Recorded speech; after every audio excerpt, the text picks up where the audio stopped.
वेदों में कहा गया है समश्रुतेन गमे मही मा श्रुतेन विरादसी। हमें ठीक से सुनना भी आए, समश्रुतेन गमे मही, जो कुछ सुनने योग्य है उसको सुने और उसको अपनाएं, और जो सुनने योग्य है उसको सुनकर जीवन में धारण करें, उससे विपरीत आचरण न करें। और सुनने योग्य क्या है? श्रुति, वेद, उपनिषद, गीता, रामायण, ये जो हमारे पवित्र ग्रंथ हैं, इनको सुनने का परिणाम क्या होता है कि हमारे जीवन में शांति की स्थापना होती है। हम अपने निज रूप में पहुंच जाते हैं। आपने देखा होगा कि व्यक्ति जब अपने निज रूप में होता है, निज रूप है जिसमें आपको 24 घंटे रखा जाए तो आप बोर ना हो और आपको वक्त का पता ही ना लगे, ऐसा निज रूप उसी को कहा है स्वभाव अध्यात्म उच्यते। अध्यात्म यही है जो आपका स्वभाव है, निज रूप है। निज रूप में अगर आप आ जाएं, उसी को अध्यात्म कहते हैं। उसी अध्यात्म में हमें स्थिर होना चाहिए। तो निज रूप क्या हुआ कि आप शांत हों और शांति में आपको रखा जाए। आपको सारा दिन शांति के वातावरण में रखा जाए तो आपको वक्त का पता नहीं लगेगा, और शांति में रख दिया जाए आपको तो 5 मिनट में भी आप जी नहीं पाओगे, मुश्किल हो जाएगी। भयंकर अशांति की अवस्था में रखा जाए। किसी बादशाह ने कहा था ना अपने वजीर से कि इस बकरी को मारना नहीं, पीटना नहीं, चारा भी रख देना, और इसका शरीर कमजोर हो जाए, ऐसा कुछ करके दिखाओ। तो शेर के पिंजरे के साथ बकरी को बांध दिया, कुछ भी नहीं किया उसने। अब बकरी के सामने चारा रखा हुआ, वो खाती नहीं,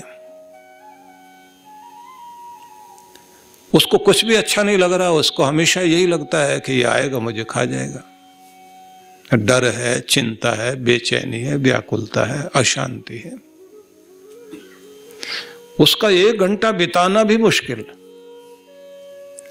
व्याकुलता में आप नहीं जी सकते, लेकिन अगर निज रूप में आपको रखा जाए, जहां शांति हो, जहां प्रेम हो, प्रसन्नता हो,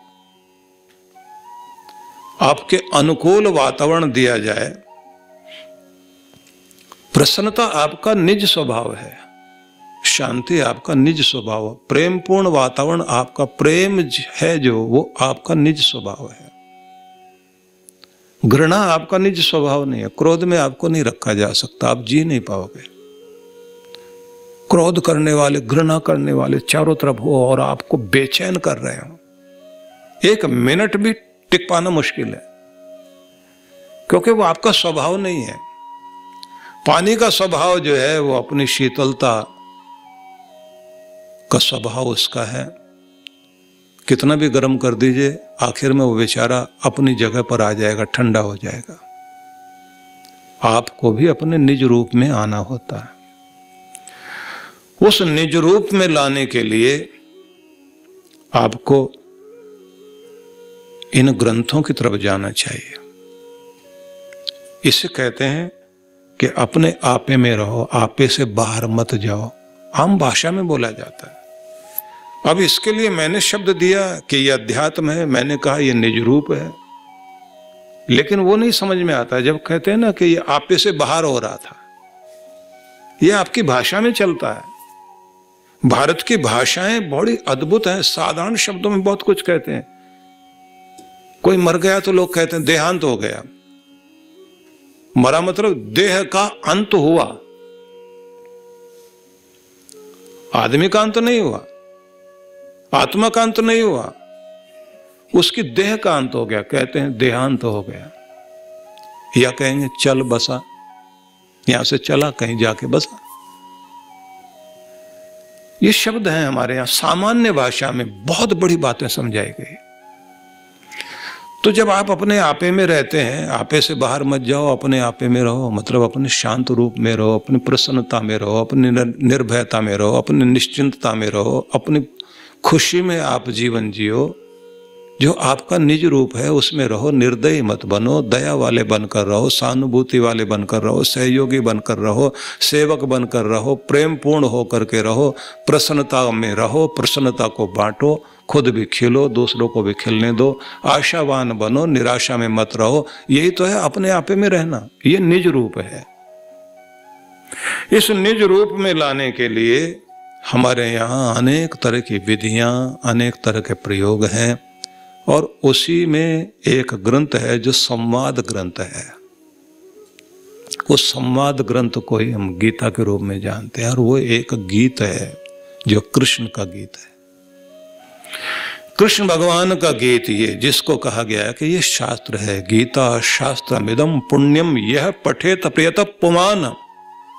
ये शास्त्र है, श्रद्धा भाव से कोई भी मनुष्य अगर इसको पढ़ता है तो क्या होता है, विष्णु पदम आपनोति, भय शोकादि वर्जित, भय भी जाएगा, शोक भी जाएगा, जो पीड़ाएं हैं वो हट जाएंगी, और मिलेगा क्या, विष्णु पदम, मतलब तुम उस परम आनंद को प्राप्त कर लोगे जो भगवान के चरणों में है, तुम उस तक पहुंच जाओगे। इसलिए कर्तव्य दीक्षाम च समत्व शिक्षाम ज्ञानस्य भिक्षाम शरणागतिम च ददाति गीता करुणाद्र भूता कृष्णेन गीता जगतो हिताय। भगवान श्री कृष्ण ने यह कर्तव्य की दीक्षा देने वाली गीता कही। कैसी गीता, जो समत्व की शिक्षा देती है। कैसी गीता, जो ज्ञान की भिक्षा देती है। शरणागतिम च, और जो हमें भगवान से शरणागत होना सिखाती है। भगवान श्री कृष्ण ने करुणाद्र होकर, दयालु होकर जगत के हित के लिए जिसे प्रदान किया, इसका नाम है गीता। इस गीता को श्रवण करने का, चिंतन करने का हम सबको एक सुंदर अवसर मिला है। इस सुंदर अवसर का लाभ लेने के लिए हमें सबसे पहले ध्यान देना है, ये एक संवाद ग्रंथ है। संवाद का जो ग्रंथ होता है, जिसमें प्रश्न और उत्तर हैं, बहुत प्रेम वाले, पूरे जगत को ज्ञान भी, ध्यान भी, धर्म भी, भक्ति भी, कर्म भी और आत्म कल्याण का मार्ग जो सुझा रहे हैं, सिखा रहे हैं, ऐसे प्यारे सतगुरु का, जगत गुरु का रूप धारण करके कृष्ण है, और एक सरल, सहज और सही जिज्ञासा करने वाला शिष्य अर्जुन है। और ये कमाल की बात है कि सारे संसार में सबसे अधिक जिस ग्रंथ को प्रकाशित किया गया और ज्यादा से ज्यादा पढ़ा गया, वो ग्रंथ गीता है। और यह जीवन का गीत संगीत जो हमें शुरुआत होती है निराशा के पार जाने के लिए। और पहला ही शब्द जो है वो धर्म गीता में आया, और आखिरी शब्द है मम। तो धर्म, मम मतलब मेरा, बस यही गीता का रूप है। मेरा धर्म क्या है, मेरा कर्तव्य क्या है, इसी को कहा गया कर्तव्य दीक्षाम च समत्व शिक्षाम। ये कर्तव्य की दीक्षा देता है ये ग्रंथ। मेरा धर्म क्या है, तो दूसरे को पीड़ा देते हुए दुनिया में हम जन्मे। मां को पीड़ा हुई, दूसरे को पीड़ा देते हुए जन्मे और पीड़ा देते हुए जिए और पीड़ा देते देते दुनिया से चले गए। तो इसके लिए तो दुनिया में नहीं आए ना। या फिर ऐसे कह लीजिए कि रोते हुए दुनिया में आए, रोते हुए जीते रहे और रोते रोते दुनिया से चले गए। जीवन इसके लिए नहीं है। यात्रा शुरू हो सकती है विषाद से, निराशा से, डिप्रेशन से, लेकिन डिप्रेशन में रहो नहीं, उससे बाहर आ सको। तो उसके लिए सुंदर संदेश गीता में कर्तव्य समझाए गए कि हम क्या करें, कैसे जिएं, क्या हमारा कार्य होना चाहिए। इसलिए गीता जब यह संदेश देती है कि तुम स्वयं का उद्धार स्वयं करो और स्वयं को गिरने मत दो, या जब ये कहती है गीता के कल्याण करने वाले का, भलाई के मार्ग पर चलने वाले का कि अधोगति नहीं होगी, दुर्गति नहीं होगी, उसका कल्याण होगा, या गीता जब ये कहती है कि तुम इस मार्ग में थोड़ा सा भी चलोगे, धर्म कर्म करोगे, तुम्हारा वो धर्म कर्म तुम्हारी यात्रा में, जीवन यात्रा में इतना बड़ा रोल निभाएगा कि वो तुम्हारा किया हुआ धर्म तुम्हारे आगे आकर वहीं से फिर तुम्हारी यात्रा को आगे लेकर जाएगा। और कहते हैं अगर ये यात्रा चलते चलते चलते चलते तुम्हारी आगे बढ़ गई और तुम अपने उस तीर्थ तक पहुंचने के लिए तैयार थे, तत्पर थे कि तुम अपने भगवान तक मिल पाते, नहीं मिल पाए और शरीर छूट गया, तो गीता कहती है तो भी घाटे का सौदा नहीं है। अगला जन्म तुम्हारा जो है किसी पुण्य आत्मा के घर में होगा, धर्मात्मा के घर में होगा, धन समृद्धि सुख सुविधा सब चीजें होंगी, और गुरु भी अचानक जीवन में आ जाएगा और फिर वहीं से यात्रा शुरू हो जाएगी। और अगर तुम्हारी भक्ति भी अच्छी थी, योग अच्छा था, ध्यान अच्छा था, सब कुछ अच्छा था, योग भ्रष्ट हो गए, तो कहते हैं कि तुम्हें तुम्हारा स्वर्ग तो मिलेगा ही मिलेगा। तुम अपना अनेक अनेक वर्षों तक स्वर्ग भोगने के बाद फिर दुनिया में जन्म लोगे, या तो फिर किसी योगी परिवार में, योगी के, ध्यानी के, ऐसे महान पुरुष के घर में जन्म होगा, या फिर धर्मात्मा के घर में जन्म होगा, या फिर राज ऐश्वर्य से भरपूर घर में तुम्हारा जन्म होगा।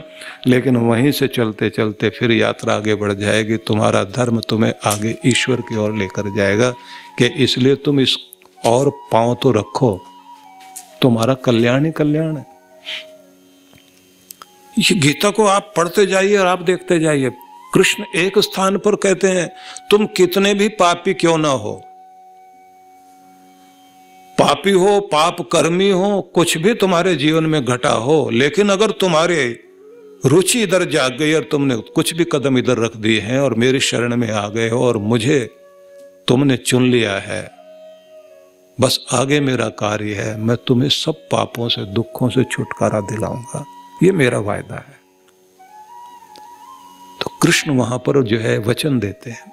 इसलिए गीता में आप उपदेश देखेंगे, गीता में आप आदेश देखेंगे, गीता में आप सांत्वना देखेंगे, गीता में आपको वो सब चीजें मिलेंगी जहां पर कृष्ण ये कहते हैं मैं वचन देता हूं।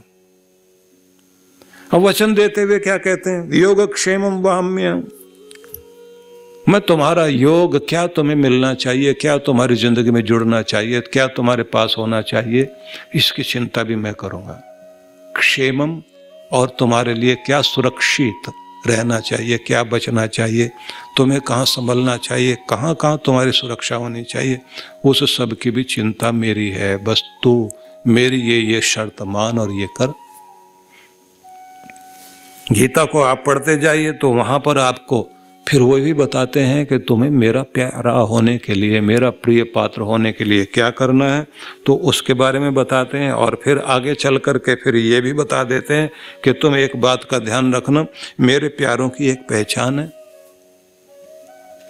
वो ऐसे ऐसे होते हैं, तुम्हें मैं उन प्यारों की पहचान बताऊंगा। फिर गीता में चलते चलते एक स्थान ऐसा आता है जहां पर भगवान कृष्ण ये बताते हैं कि इस दुनिया में आदमी दो तरह की चीजें लेकर के आता है। कुछ लोग तो वो हैं कि जो आसुरी संपदा से भरे हुए होते हैं, राक्षसी स्वभाव होता है उनका, पर पीड़न करने का कार्य, विवाद करने का काम, दारुण दुख देने का काम, जो मिलते हैं और दुख देते हैं। बस एक ही स्थान पर वो सुख दे पाते हैं, जब वो बिछड़ते हैं, जब वो दूर होते हैं। जैसे वो दूर रहे तो आदमी कहता चैन की सांस ले रहे हैं।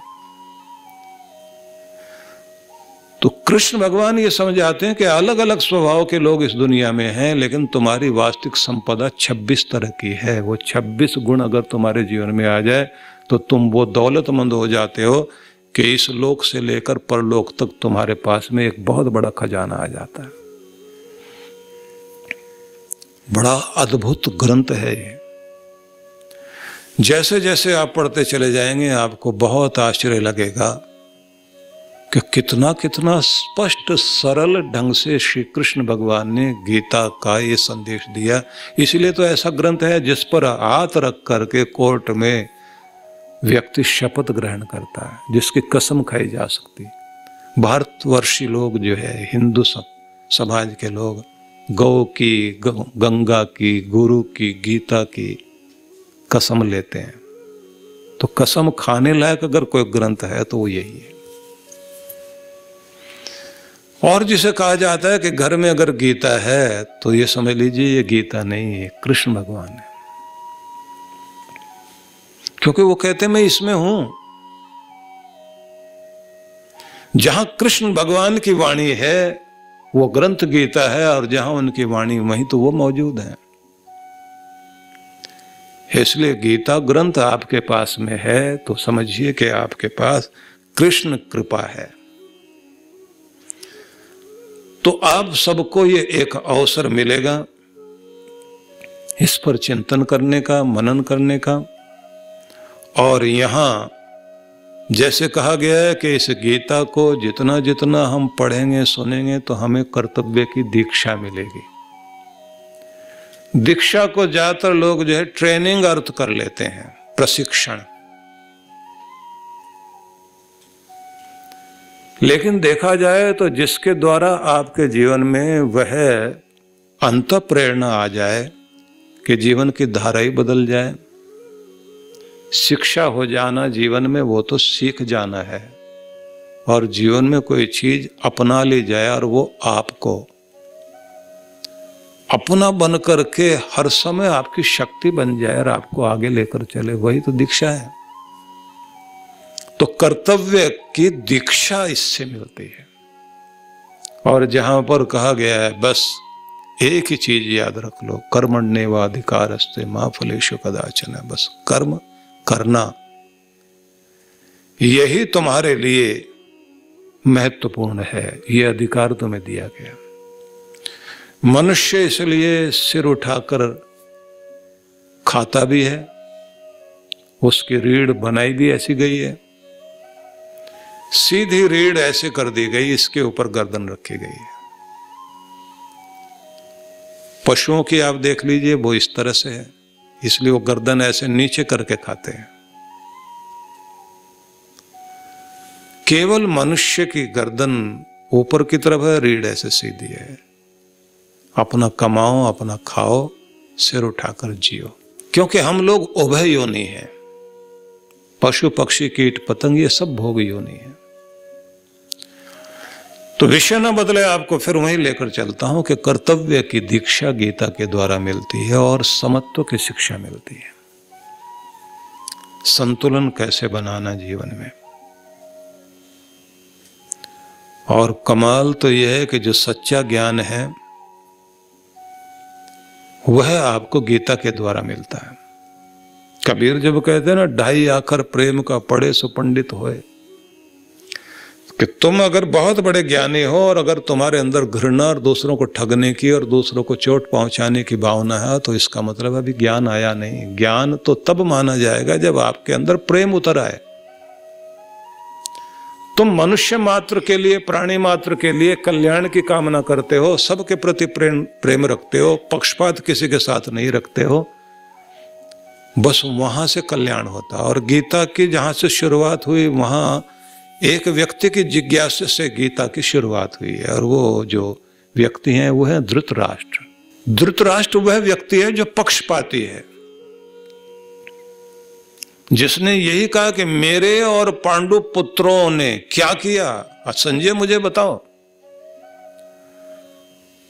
अब जिस भाई को, मरते हुए भाई ने अपने बच्चे सौंपे हों और ये कहा हो मैं अपना राज्य मुकुट तुम्हारे सिर पर रख रहा हूं भाई, मेरे बच्चे छोटे हैं, बड़े हो जाएंगे तो ये मुकुट फिर उनके सिर पर, बड़े वाले बच्चे के सिर पर, जो योग्य हो उसके सिर पर रख देना, और तब तक इसके गार्जियन बनकर, संरक्षक बनकर के आप रहना।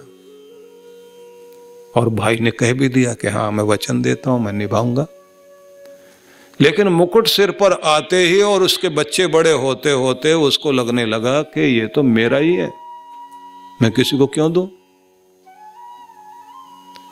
और फिर जब आदमी कोई एक विचार मन में रख लेता है, फिर उसके अनुसार फिर वो तर्क खोजता है, अपने आप को सही सिद्ध करने के लिए तर्क खोजता है। तो धृतराष्ट्र ने भी तर्क खोजना शुरू कर दिया। उसने कहा कि मैं बड़ा भाई हूं और बड़े भाई को राजगद्दी मिला करती है, मुझे इसलिए राजगद्दी नहीं मिली क्योंकि मैं अंधा था। मेरे से छोटे वाले भाई को राजगद्दी दे दी गई थी और छोटे भाई ने जो संयोग से मेरे पास में राजगद्दी दे दी, तो ये तो थी मेरी, तो इसलिए मेरे पास आ गई, अब मैं किसी को क्यों दूं। अब मेरा तेरा जहां आ गया। एक उपनिषद में यही दो शब्द कहे गए जो बड़े अद्भुत हैं कि दो ही चीजों में, दो में मौत को रख दिया और तीन में अमृत को रख दिया। द्वयक्षरस्तु भवेन मृत्यु, दो अक्षरों में मृत्यु को रख दिया गया और तीन में अमृत रख दिया गया।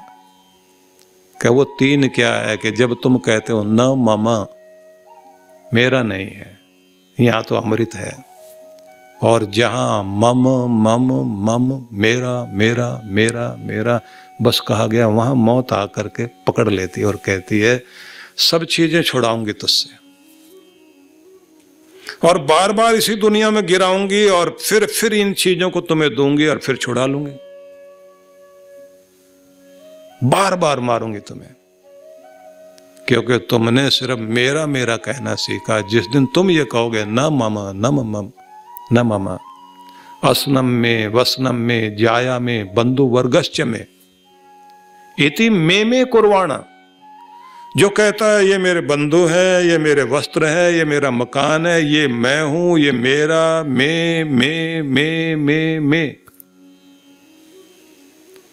तो कहते हैं मैं करने वाला एक प्राणी होता है।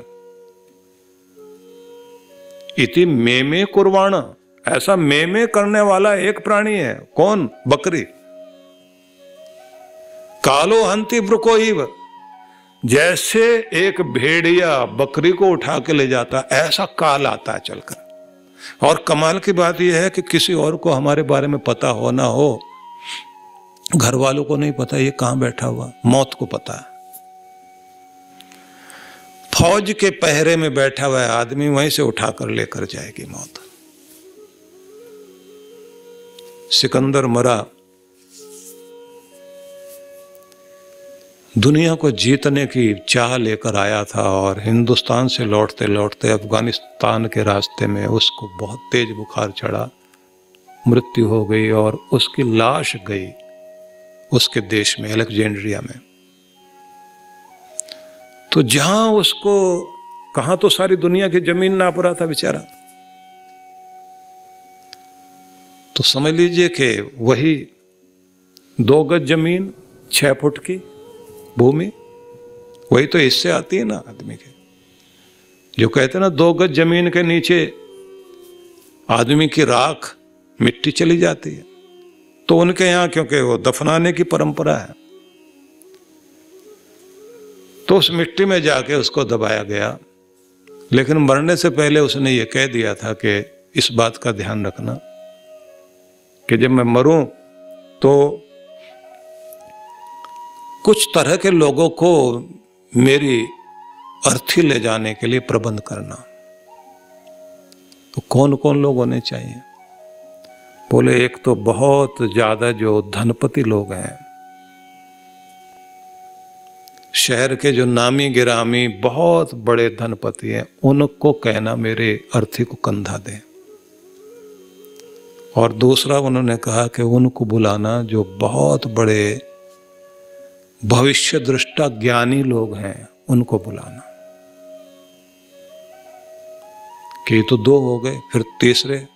बोले वो सेनापति लोग जो कहते हैं हम बैठे ना, कुछ होने ही नहीं देंगे। बोले 3 हो गए, चौथा। बोले वो डॉक्टर लोग कहते हैं ऐसी ऐसी दवाइयां मेरे पास में, मुर्दे को खड़ा कर दूं। बस ये 4 लोग होने चाहिए, ये मुझे कंधा दें। और एक काम और कर देना कि दोनों हाथ बाहर निकाल देना। अब मरते हुए व्यक्ति से जिसका शरीर छूट रहा है, आखिरी सांस लेने को तैयार है, तो उसके कमांडर खड़े हुए वो पूछ रहे हैं ये सब किस लिए भाई? आप भरोसा रखो ठीक हो जाओगे। बोले नहीं, ठीक नहीं होगा।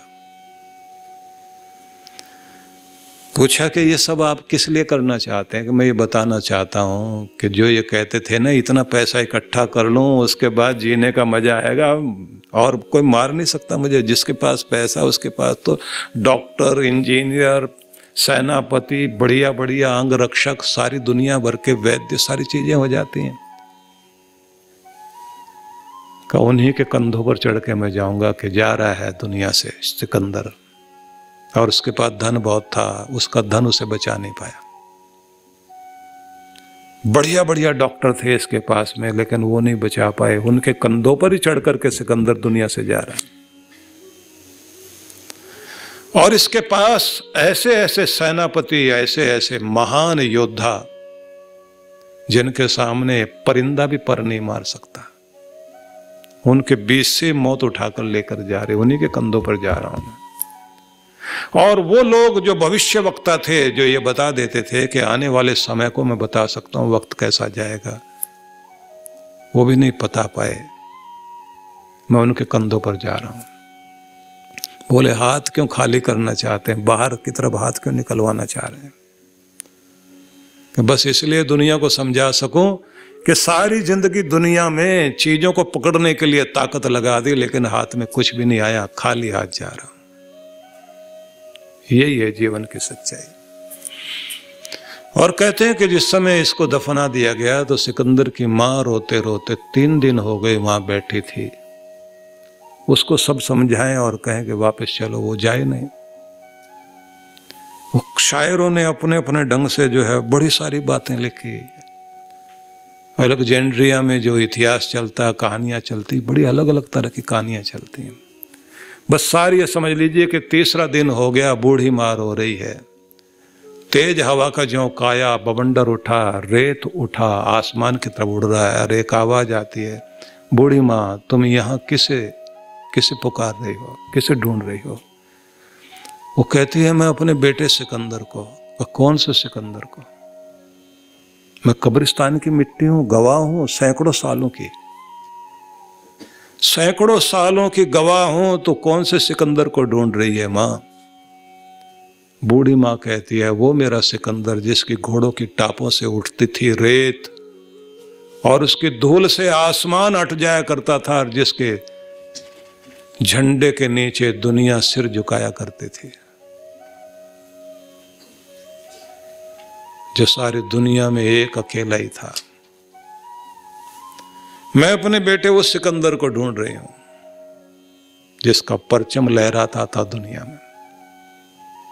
आवाज आती है कि सुन मां, ऐसा एक सिकंदर नहीं हुआ, हजारों सालों से हम देख रहे हैं, ऐसे तो यहां सैकड़ों आए हैं, और ये मिट्टी सबको खा गई,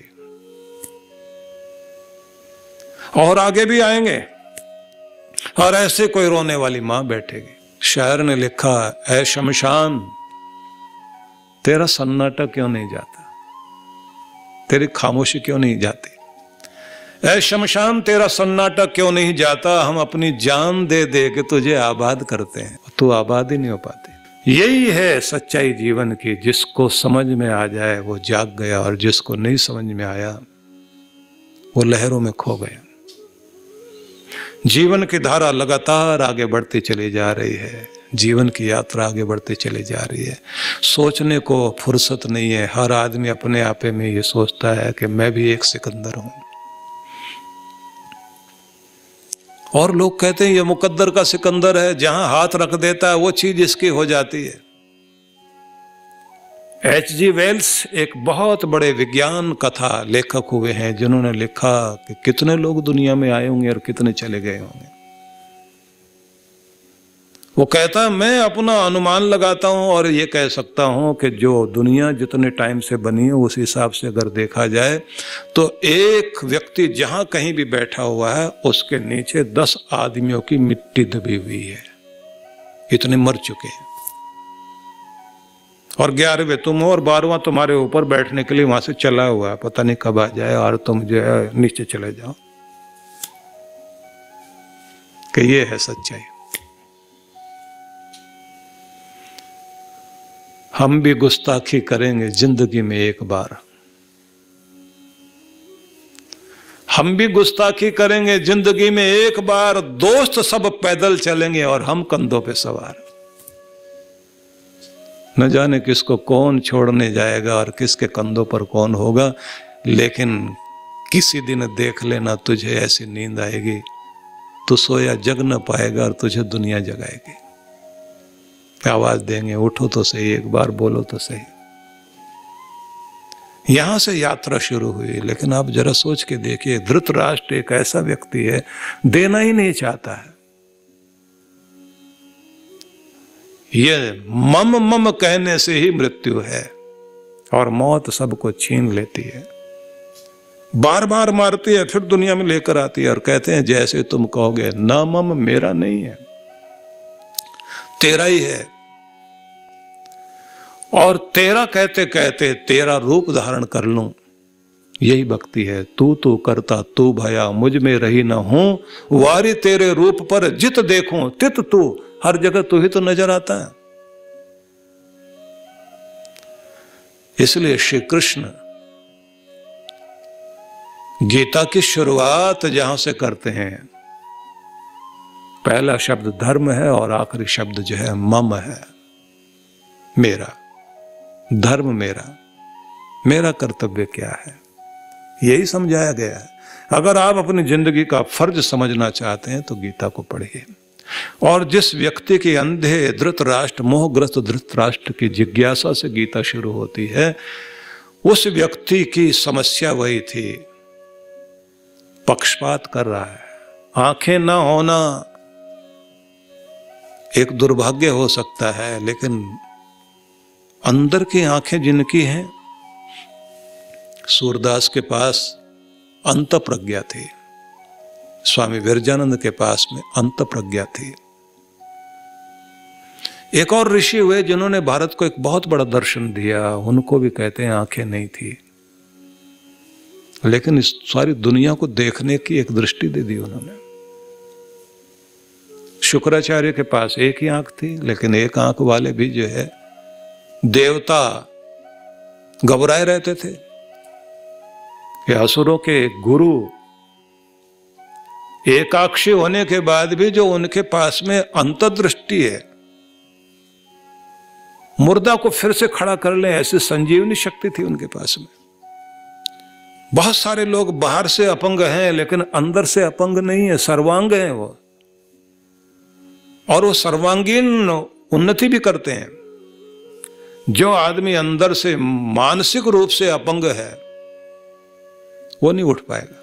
और गीता आपको यहीं से शुरुआत करती है कि आपके अंदर की अपंगता को, आपके अंदर की अपूर्णता को पूर्णता की तरफ ले जाने का रास्ता देती है। इसलिए विषाद से प्रसाद की यात्रा गीता है और कायरता को वीरता में बदलने का नाम गीता है। मरण धर्मा को अमृत का संदेश देने का नाम गीता है और भागने वाले को जागने का संदेश देने का नाम गीता है। अद्भुत ग्रंथ है ये। आप सबको, क्योंकि आज तो ये भूमिका है जिस पर मैं आपको बताना चाहता हूं कि क्यों इस तरफ हम चलें, ये क्या देना चाहती है हमें। इस गीता के द्वारा कितने कितने लोगों के जीवन में कितने कितने चमत्कार हुए। एक बहुत बड़ा सिद्धांत गीता का है जो बहुत ही अद्भुत है, जिसने पूरे संसार को एक अलग रूप दे दिया। भारत की दृष्टि ही उसमें एकदम अलग है जहां यह कहा जाता है कि मरता क्या है और क्या नहीं मरता। तो कहा गया है कि तुम्हारा शरीर एक वस्त्र की तरह है। वासांसि जीर्णानि यथा विहाय नवीनानि गृह्णाति नरो पराणि। पुराने वस्त्र जैसे त्याग करके तुम नए ग्रहण कर लेते हो और पुराने की तरफ मुड़ के देखते भी नहीं हो, बस ऐसे तो आत्मा भी करती है। ये छोड़ दिया पुराना चोला तो पीछे मुड़ के देखेगी भी नहीं कि ये वाला मैंने पहन रखा था, वो नया पहन के खुश हो जाती है। कृष्ण जब ये कहते हैं तुम मरते नहीं हो, तुम पहले भी थे, तुम आज भी हो, तुम आगे भी रहोगे। और अर्जुन को ये समझाते हैं कि ये जो राजा अभी लड़ने के लिए खड़े हुए ना, अर्जुन ये पहले भी थे, आज भी और आगे भी रहेंगे। बीच में चोला बदलेगा जरूर। हम बदल बदल कर आते रहते हैं इस दुनिया में, हम फिर जन्म लेते हैं। बहुत अद्भुत ग्रंथ है ये गीता।